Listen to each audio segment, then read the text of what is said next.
What's up, everybody? So today I got yours truly, the man, the myth, the legend, the Hustle Nation, the Robert Biggerstaff, the Dump Trailer Hustle. That's right, everybody. And we wanted to talk a little bit about screening tenants. Okay, so I have been terrible at this, even though I even hired a management company. And he seems to do a lot better with it, and he does it himself. So I wanted to go over some of the ideas that he's bestowed upon me and that I've gone wrong on. So we're going to shoot from the top. All right, so what's the first one?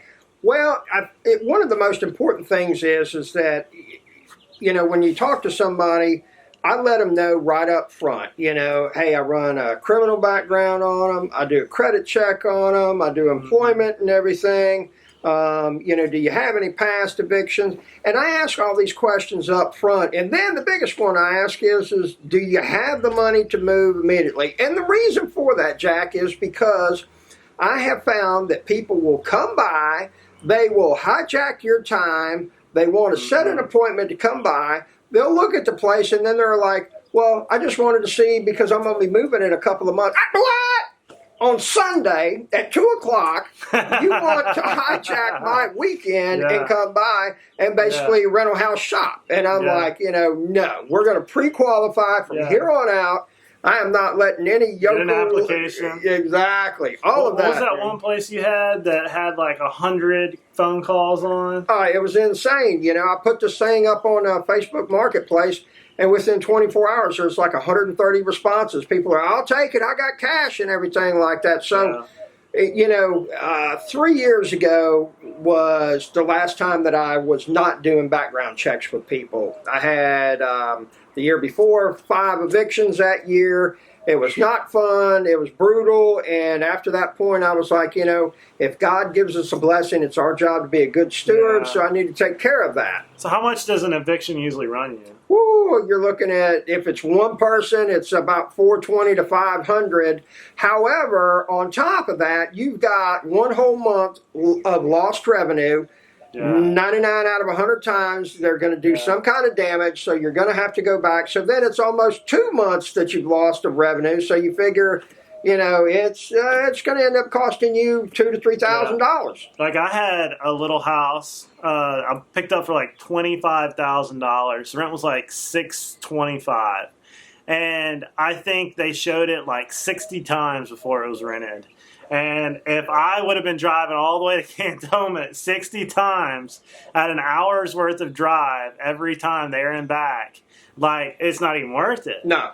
So it's you really got to minimize through the application process who you're actually going to show the property to. And that really works with, even buying and selling and being a real estate agent. Absolutely. Absolutely. So, all right. So then what's the next one? Receives evictions? Well, the biggest thing is, or not the biggest, but one of the things I look for is I ask them about their criminal. And I'm like, do you have anything in your background that you want to tell me about and everything? I said, it's not a disqualification, but if you lie to me, that's automatic grounds right there. And so they're, oh, no, I got no problems or anything like that. So I'm like, okay, so if I go on there, I'm not going to see any type of traffic tickets or anything, because I had one person say, oh, no, there's nothing I got and everything, and their license has been suspended because they had 40 unpaid parking tickets. And I'm like, what's up with that? And, oh, man, I thought you was talking about the heavy stuff. I was like, no, I'm talking about anything, Yeah. And the big 2 things that I look for is domestic violence, because if you're going to beat on somebody, you'll beat on my house. And if you're letting somebody beat on you, you'll let them beat on my house as well. The second thing is distribution charges, okay? Distribution. That's right. And the thing is that, and it's even more, with the onslaught of medical marijuana and everything like that, but we'll just, I've been doing this for 18 years, okay? So back then, if a person was personally consuming something, then it wasn't that big of a deal. But if you get caught with more than a certain amount of weight, then it becomes distribution. Well, the smart person that's just going to partake for themselves, they figure that out, and they don't ever do it because they don't want to take the risk. But if you get a distribution charge and then you get another one within 10 years, now you've told me what you do for a living. And if that's the case, somebody's going to kick my door in, whether it's law enforcement or somebody you tried to rip off or you owe money to. They're going to be kicking in my door. Hey, let me tell you, that happened here in the neighborhood last year. Somebody was selling some non-narcotics to somebody. And the old hitman showed up, shot the whole house to pieces. Sucky. You don't sell the no good stuff, the watered down, the baby powder, the cut stuff. You know? You sell that fake smack long enough, somebody gonna knock on your door. Exactly. And sure enough, caught him right down the street here. Shot up one house, caught him in the middle of the street down here, shot him all to pieces. Had a whole neighborhood in an uproar. They never caught the guy. Professional hit. It was in and out, and nobody was talking. So you don't want that to go on your house. You don't want the ATF showing up. You don't want the FBI showing up. No. You don't want them seizing your property. No. You don't want nobody suing you because of stray bullets. Exactly. And being sick from crack being smoked in the house and having to clean out your air ducts. And, Yep. It just goes sideways from there. So, all right. So, what's the next one? What do we got? We had criminal background check, previous evictions. Okay, now that's another thing is I always ask, say, do you have any previous evictions in the last 7 years? And people have said, well, that's excessive, going back 7 years. Well, most of your leases are for a year, okay? So if you've been living anywhere for 3 to 4 years, there's a real good chance you've been living for 7 years and renting and everything. And so that's what I use, the 7 years, and say, hey, look, if you got an eviction in the last 7 years, I want a triple deposit. Oh my God, I can't believe that. I said, well, you've already told me that you're not able to pay your bill on a regular basis, and so whatever it is that I'm going to have to put at risk by renting to somebody with a previous eviction that's somewhat fresh on their record, I need to be compensated for that.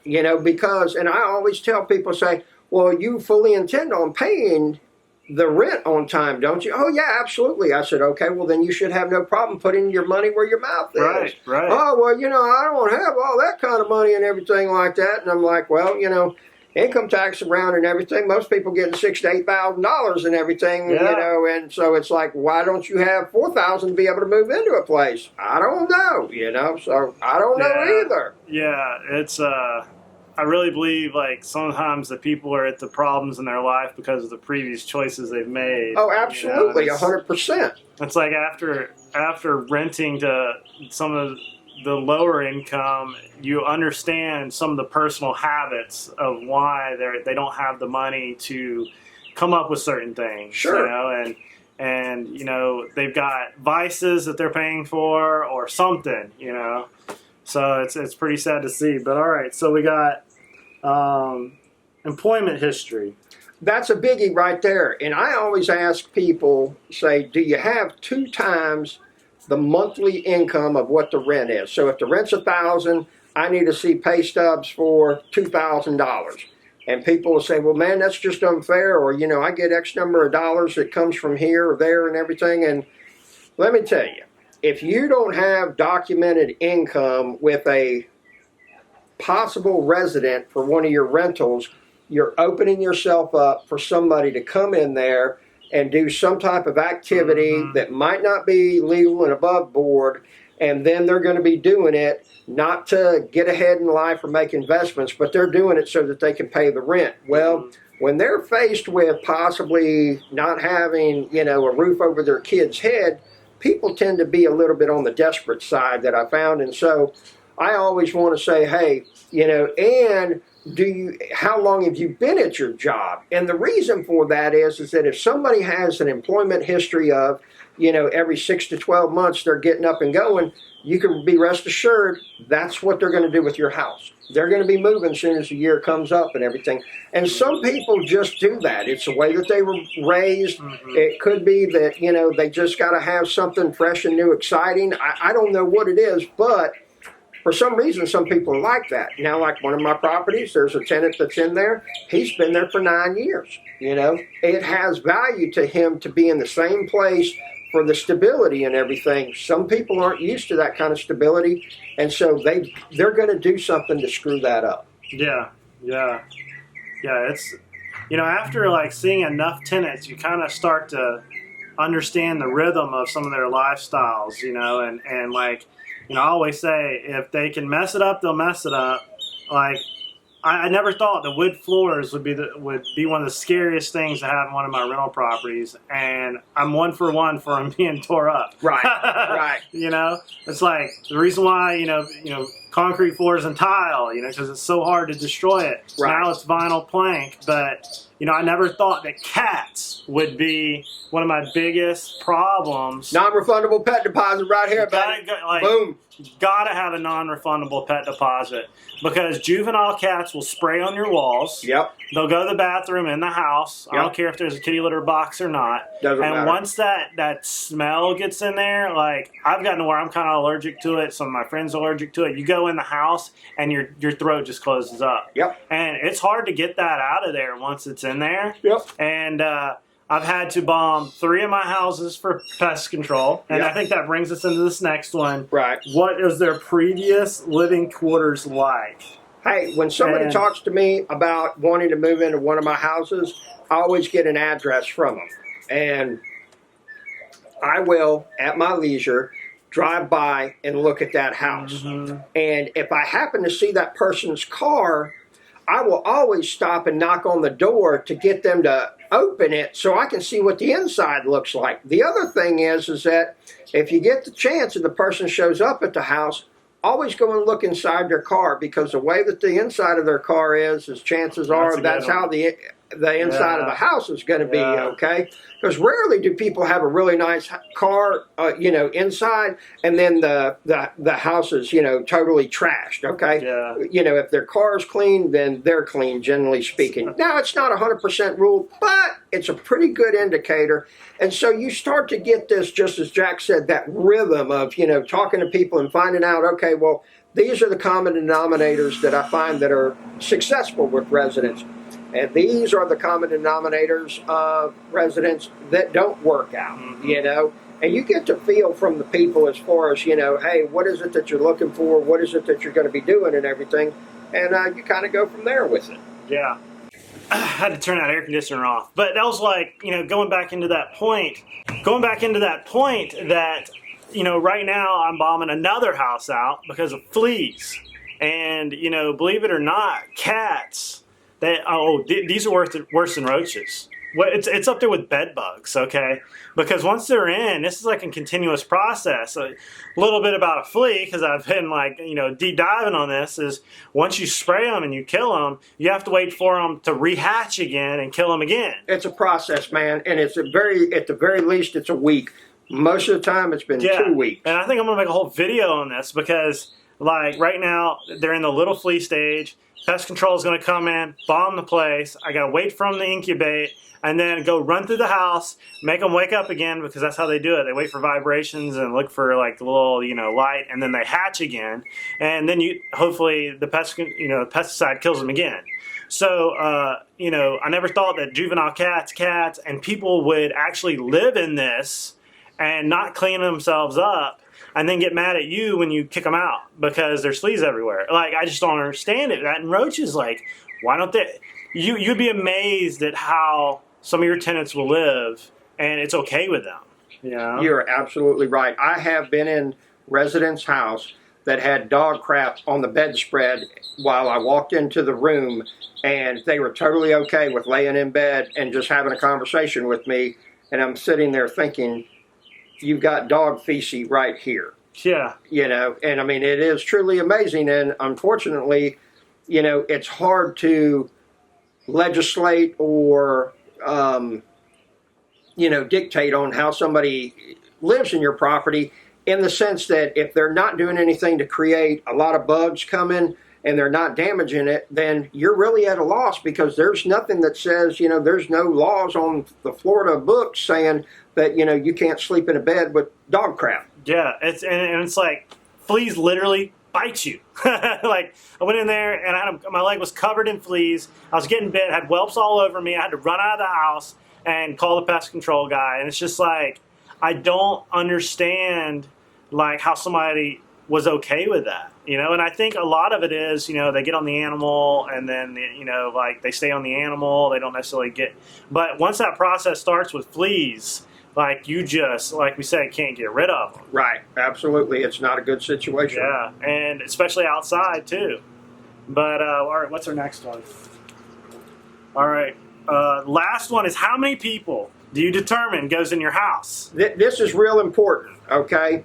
I always ask somebody, and we'll just say like it's 2-bedroom, 1-bath house, okay?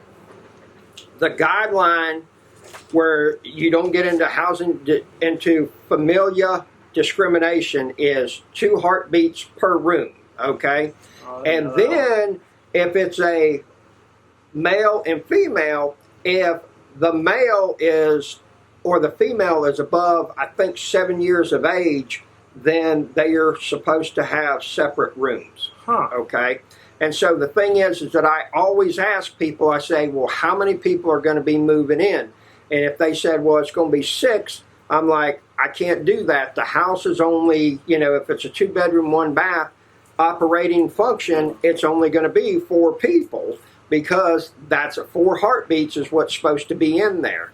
The other thing is that, if people have a lot of children, then you're going to get a lot of wear and tear. The door's going to get opened a whole bunch more. The doors are going to get slammed a whole bunch more. The toilet's going to get flushed more. The list goes on and on and on. So you need to watch cabinets these things. Open, close. Exactly. I tell you, I had a maintenance call on cabinet doors like a couple of years ago, and I had them go in there, fix them, and within the year I had another maintenance call on cabinet doors. That's $100. $100 on cabinet door hinges, okay? And how do you mess up a hinge? Tell me. Yes, you do. Tell me, how do you mess up a hinge? Really, not this. It's or hanging on them. Exactly. And I, that was like one of those things that you learn as a landlord. And I try to tell people now as a real estate agent, like, these are the things that happen. And they're like, well, how do you know that? I'm like, just by doing it. Exactly. Like, this is same way with Airbnbs and things like that. Like, when you have a lot of traffic, it's why tile floors, vinyl plank, like no carpet, like these things are there for a reason, having to paint certain parts of the door because their hands are dirty and it just goes on and on and on. And how many properties do you have now? 19. 19 over how many years? 18 years. 18 years. So there's a lot of knowledge there, and that's why I wanted to make this video to kind of put out some of these things. And I think I'll put together a real estate investors course with like maybe all these things, because it's hard to make it into a YouTube video because it's not snazzy and flashy, but these are the things that are going to cost you money, lots of money. Yes. Do you have a kind of an outlier one that you want to throw in there before we wrap this video up? One of the things that I tell people is I always say, hey, look, I'm into long-term healthy relationships, and the only way we can have that is with complete honesty. Mm-hmm. Wouldn't you agree? All of them shake their head yes. And I said, okay, well, here's the thing is that if there is somebody at the house and I happen to come by and they're an adult and I knock on the door and they answer and you did not call me and tell me that you have somebody that's staying that's on vacation or something like that, then I'm automatically assuming they're a burglar and I'm calling the cops right then and there. Oh, really? You do that?